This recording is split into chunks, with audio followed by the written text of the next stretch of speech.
Hello and welcome to MLC TV News Hour, reaching you live from the city of Lokoja, the confluent state of Nigeria. I am Morno Balagogo, and these are the headlines. President Muhammadu Buhari supports establishment of African standby force against terrorism. NAFDAC lifts 2 COVID-19 herbal drugs for clinical trial. Court remands Okorocha for money laundering. And in sports, Madrid edge Liverpool to clinch 14th UCL title. And now the news in detail. President Muhammadu Buhari accepted the suggestion to establish an African standby force against terrorism in Malabo, Equatorial Guinea. He urged authorities to marshal the political will to foster collaboration, improve information collection, and increase the haste with which violent crime is combated.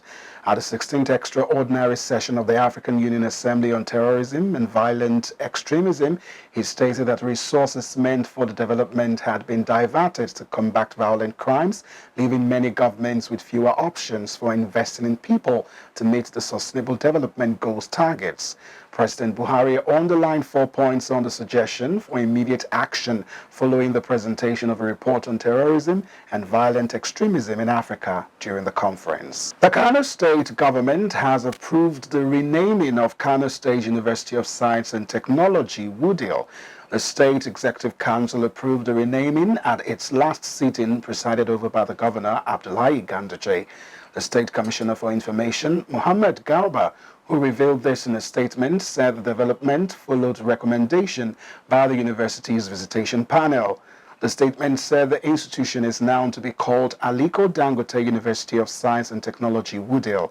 The statement further explained that the approval has been transmitted to the State House of Assembly to study the relevant laws establishing the university for amendment. The Christian Association of Nigeria and the Pentecostal Fellowship of Nigeria have been condemned the kidnapping of the prelate of the Methodist Church Nigeria, Samuel Kanu Uche, in the Umuanochi local government area of Abia State. It was gathered that the cleric was kidnapped alongside the Methodist Bishop of Owerri, retired Reverend Dennis Mack, and the prelate's chaplain on Sunday. The police public relations officer, Abia State Command, Geoffrey Ogbonna, confirmed the abduction to journalists. Reacting to the development, Bayo Oladeji, the spokesperson for the CAN president, Olasukwa Yokunle, described the incident as a disappointment on the part of those managing security architecture of the state and the country. Decrying the state of insecurity in the country, Oladeji demanded the immediate release of the kidnapped victims, adding that the cleric was on a farewell visit when the incident happened. Also reacting, National President, Pentecostal Fellowship of Nigeria, Bishop Wale Oke, described the incident as a sad development as he called for the release of the cleric and other victims. He said this is a very shocking event. There is no iota of fear for men of God. Kidnapping an elderly man and a man of God, a principal leader of the church in Nigeria, is appalling. This is a very sad development. The prelate said, "We know that there are things that can cause anger, hunger, economic downturns and other things, but we should be patient with one another. We have no other country than Nigeria, so we should not start killing people." The National Agency for Food and Drug Administration and Control disclosed that 3 herbal formulations were approved for clinical trial studies for the treatment of COVID-19 during the pandemic. It denounced the claims of the efficacy of AHP, detox tea for the cure of COVID-19 patients, purportedly made by the Chief Executive Officer of Bioresources Development and Conservative Program, Professor Maurice Uwu, in a media report.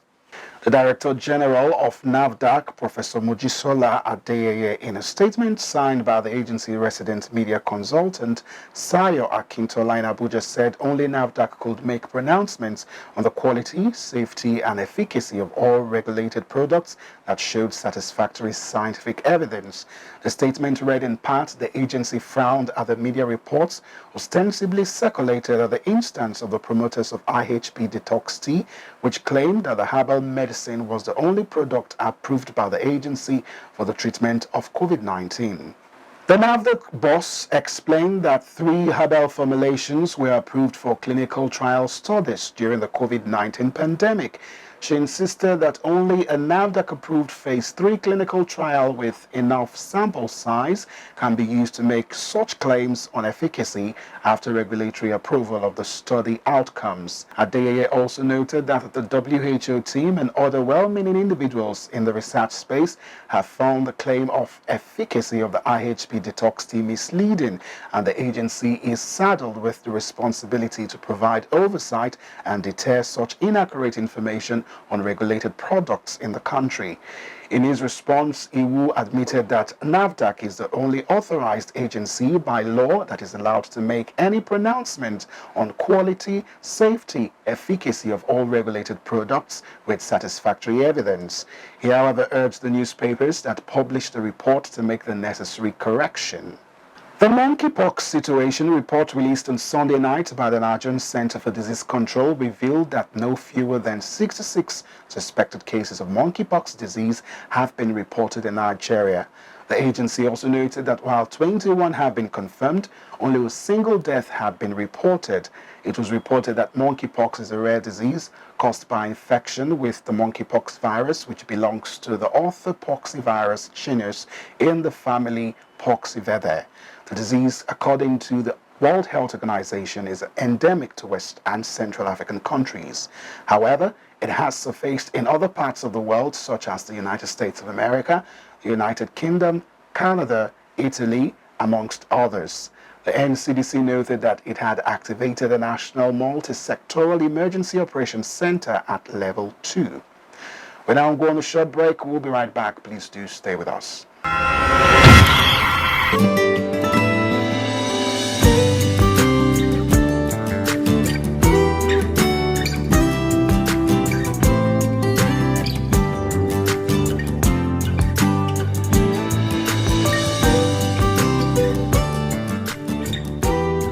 GYB. Governor Yaya Bello, a man of many parts. GYB, a great tenacious leader. You are a leader, a natural leader, a governor of a state, and the state has been very peaceful thanks to your efforts, thanks to your tenacity. Whenever you blow that trumpet, the whole country must hear you. Because the demography of this country supports you so greatly. The pride of the nation. You've been a pride to the youth of this country. You've been a pride to our party, the APC. I want to say that His Excellency the Governor is the shield of the APC in Nigeria and beyond. And if you don't mind, I would prefer to call him Sarkin Yakin APC in Nigeria.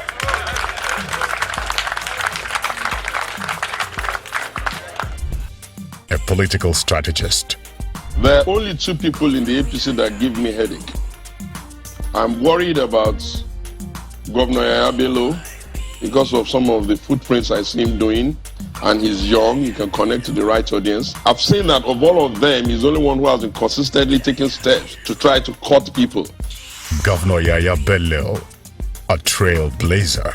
Let the other governors go to Kogi and study. They have a Northern Governors Forum. Yeah, they do. Let them meet and ask themselves, how has this young man, who happens to be about the youngest of the governors running the second term, how has he succeeded? That is what they are not doing. Unity and peace advocate. We have succeeded in uniting the people the more. Nobody's talking about whether you are from the west or central or the east, So everybody today could lay claim to the state as our state because you have a sense of belonging. Your people are not marginalized. Any part of the state is oppressed. He is our hero. It's only Governor Yaya Bello that I know that has given so much position to women. He has given us that opportunity. Please, let's not be selfish with that position. GYB, trustworthy leader.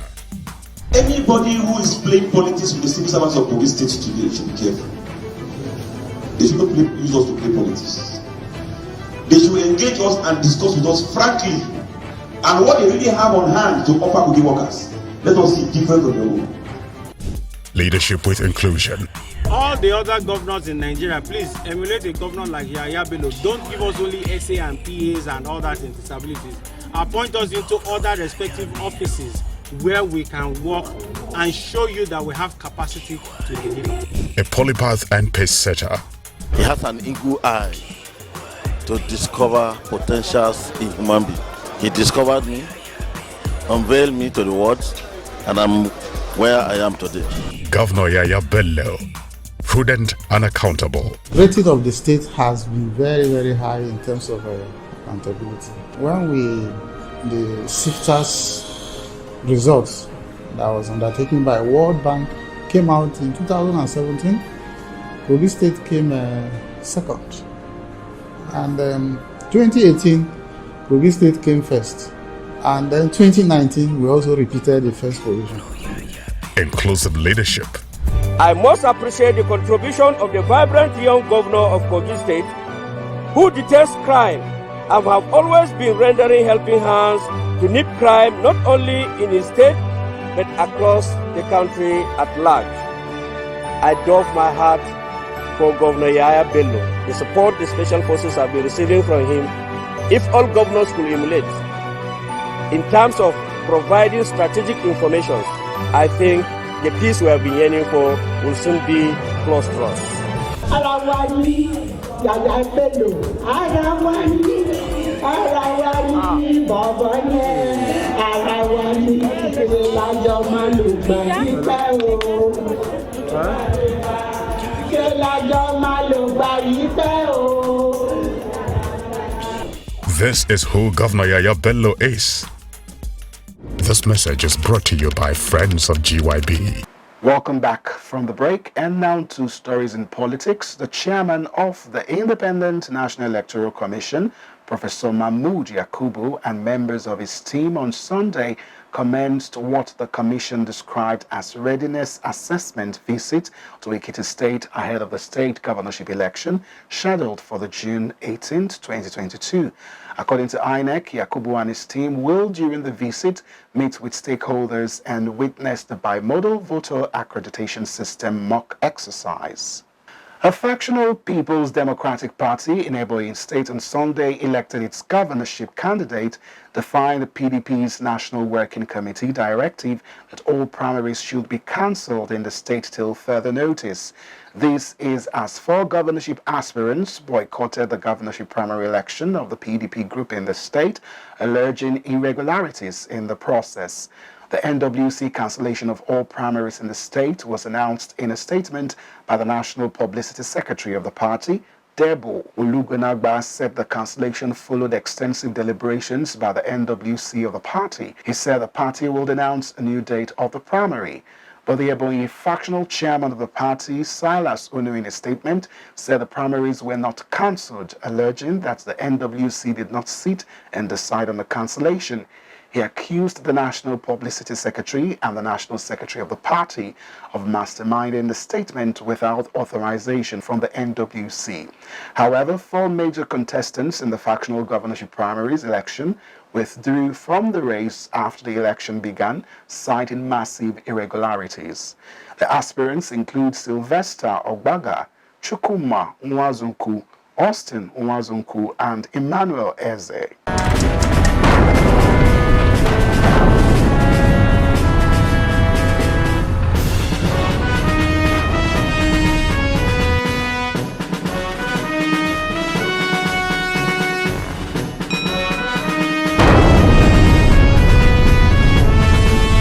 And on to stories in crime. A wanted drug kingpin behind the 2,000.6 kg cannabis sativa seized in a concrete mixer truck in Adamawa State in December 2021.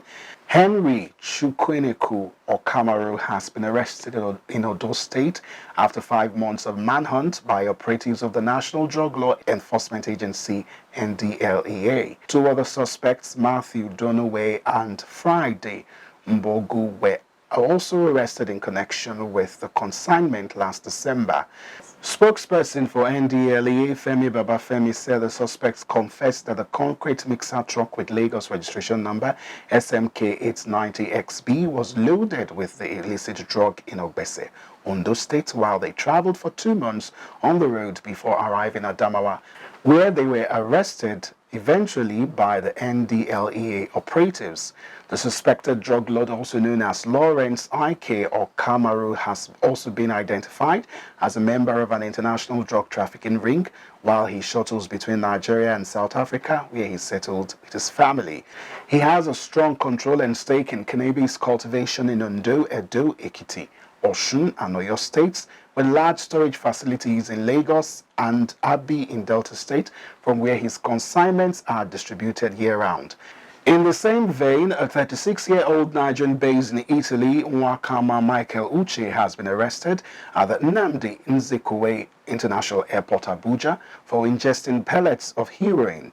Nwakama, who hails from Azodogu village, Idieto local government area of Imo State, was nabbed while trying to board Air France airline en route Abuja-Paris-Milan, Italy on Sunday. He was thereafter kept under observation, during which he excreted 95 pellets of the illicit drug. He claimed he came to see his parents in Nigeria after 12 years in Italy and complete his father's traditional marriage rites. He was to be paid 1.5 million naira after a successful delivery of the drugs in Milan. The Economic and Financial Crimes Commission has arrested the immediate past governor of Zamfara State, Abdulaziz Yari, as part of investigations into the 84 billion naira fraud involving the suspected Accountant General of the Federation, Ahmed Idris. Sources in the EFCC say that Yari and the chairman of a firm, Finex Professional Services, were arrested around 5 p.m. on Sunday over a 22 billion naira deal. An operative of the commission, who wished to remain anonymous because he was not authorized to speak to the media, said on May 29th, the EFCC arrested former Governor Yari and Anthony Yaro, chairman and managing director of Finex Professional, for their alleged role in involving former Accountant General of the Federation. The Accountant General was arrested about 2 weeks ago for approving some bogus contracts. The EFCC had said the Commission's verified intelligence showed that the AGF raked off the funds through bogus consultancies and other illegal activities using proxies, family members, and close associates. The funds were loaded through real estate investments in Kano and Abuja. An official of the EFCC who wished to remain anonymous said the properties traced to Idris are located in Kano, Lagos, Abuja, Dubai, and London. He, however, said preliminary investigations showed that the nation's chief accountant general used proxies to buy some of these properties. The commission would therefore need to invite some of the proxies of the accountant general. Former Governor Yaro, who just won a senatorial ticket of the All Progressive Congress in Zamfara State, has been under investigation for the last 5 years for allegedly diverting billions of naira from the Paris Club free funds. Some of the funds have been forfeited to the federal government. A federal high court in Abuja has remanded Rochas Okorocha for alleged money laundering.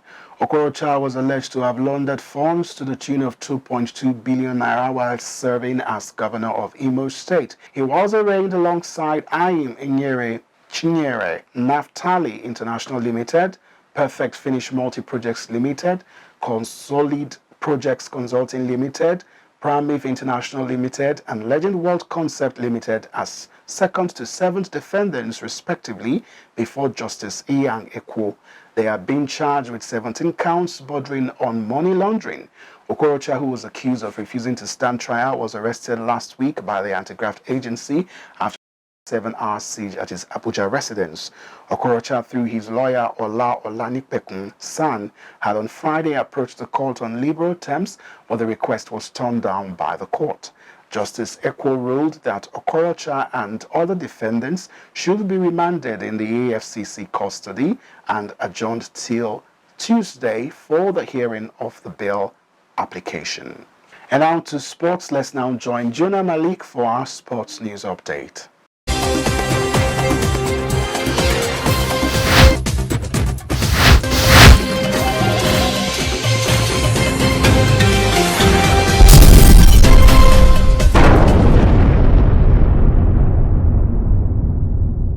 sport update, Real Madrid were crowned champions of Europe for the 14th time after beating Liverpool 1-0 at the Stade de France on Saturday. An 8th successive UEFA Champions League final victory means the Spaniards have now won Europe's premier competition twice as many other clubs. Carlo Ancelotti's men have been the masters of survival in this Champions League run, and those skills were being put to the test as Liverpool barrage intensified with both Mohamed Salah and Sadio Mane testing Thibaut Courtois earlier on. The Senegal international had a side-best opening as he brilliantly evaded the challenge of Eder Militao before firing at goal, only for Courtois to tip his effort against the post. However, a goal in the 53rd minute through Vinicius Jr. is all the Spaniard needed after a thorough pass from Federico Valverde, who did an excellent job for a tap-in by Vinicius. Real Madrid thus become the new champions of Europe. And in other sport news, in what was the first match of coach Jose Presidio as head coach of the Super Eagles, CONCACAF perennial champion Mexico beat Nigeria 2-1 at the iconic AT&T Stadium in Dallas on Saturday night. Missing so many players, including Captain Ahmed Musa, and being the first time they were coming together for any session since the disappointment of the 2022 FIFA World Cup tickets miss. Presidio opted for a flexible and interesting 3-5-2 formation with Moses Simon and Calvin Bassey deployed as wing backs, and Joe Aribo, Alex Iwobi and Innocent Bonke serving in midfield. Cyril Dresser and Terry Murphy surged for the goals. The L3 cohesive, coherent, and urged on by over 52,000 round spectators in the largest covered arena in the world. Burst the opening minutes with their crisp passes, awesome positional play, and nonchalant telepathy. In this pulsating period, they were able to shoot ahead after 13 minutes when Santiago Ramirez found himself all alone with goalkeeper Francis Uzoho and stayed home despite Uzoho's valiant efforts to keep the ball away. Onslaught after onslaught led to several opportunities for the L3, but Uzoho and the Nigerian guard with Semi Ajayi, William Ekong, and Chidozie Awazim kept the Wolves off the door. It was to the consternation of the overwhelming Mexican support and bench led by coach Gerardo Martino, when Nigeria equalized in the 54th minute after Kevin Bassey's superb in-swinger was nodded home by Dresser. However, the Eagles were searching for a winner considered an unfortuitous own goal in the 56th minute as Ekong swept into his own while trying to clear the ball from danger. Home-based professionals Sani Faisal, Victor Mboama, Chiamaka Madu, and Isiak Kayode, who came in after the 45 minutes, also gave good account of themselves. Nigeria had 8 shots on goal compared to Mexico 12, while Uzoho made 4 saves against Quotas 1. The Eagles are scheduled to fly to New Jersey on Sunday morning ahead of Thursday clash with Ecuador at the Red Bull Arena in Harrison. And that's sports update on MLC TV News. I am Malik Jonah reporting. Back to Akasta for more stories.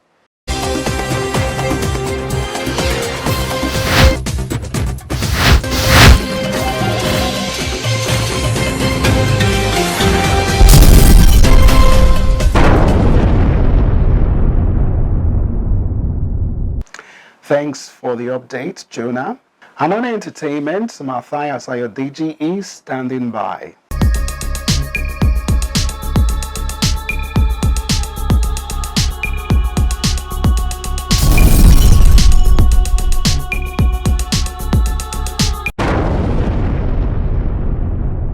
On our entertainment news, skit maker Oga Sabinus has allegedly sued Peak Milk for using his trademark phrase, "something huge," in a pre-suit notice dated May 27, 2022 and signed by his lead counsel, Mr. Stanley Aleke. The content creator demanded a payment of 500 million naira for the alleged unauthorized use of his intellectual property and another 500 million naira for damages for the emotional, physical, psychological, mental trauma the client has suffered for the trademark theft and the infringement of his intellectual rights property.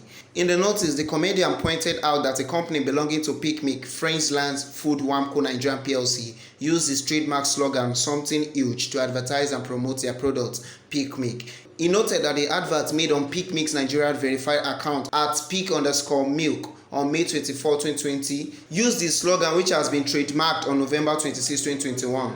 The content creator also threatened legal actions against UA Seafood Limited, the company that produced gala sausage, for using his likeness and other intellectual property to advertise their product. Sabinus revealed that UA Seafood at gala sausage_roll on Instagram posted on May 23, 2022 with his picture. He further noted that the post, which was his cartoon likeness, was captioned, "The way I calculated everything in my life." The notice to UA Seafood dated May 25th. Your company UA Seafood Limited has been using the brand picture and other intellectual property of Sabinus to make adverts for gala sausage roll without the consent or authorization of our client. He gave both companies 14 working days to meet his demands or meet him in court. In the last few weeks, Sabinus has remained in the limelight after winning the 2022 AMVCA for Best Online Social Content Creator. And that is all on entertainment news today. My name is Matthias Aireji Peter, reporting for MLC TV. Back to our caster for more stories.